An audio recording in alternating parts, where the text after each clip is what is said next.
Begin by safely raising and supporting the front of the vehicle and removing the under tray, if your car is still equipped with one.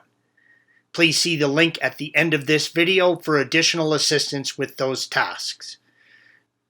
The oil drain plug is located on the front left side of the oil pan as indicated by the red arrow. With the car safely supported on jack stands, remove the 13mm drain plug from the bottom of the sump, red arrow. Locate the oil filler cap on the top of the engine, red arrow, and remove the cap. This will help the oil drain. You're going to fill the engine with new oil through this opening after you change the filter.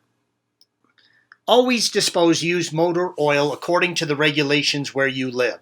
Most oil change shops or your neighborhood parts store will take your old oil and filter to be recycled properly. With all the oil drained, install a new crush washer on the drain plug and reinstall the plug. The oil filter is located on the left side of the engine, close to the firewall and behind the intake runners, as indicated by the red arrow. You will need to use an oil filter removal tool, which is basically a large socket that fits over the filter housing cap, red arrow.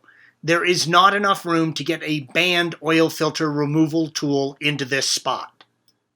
Place the oil removal socket over the housing cap, attach a long extension, and loosen the cap.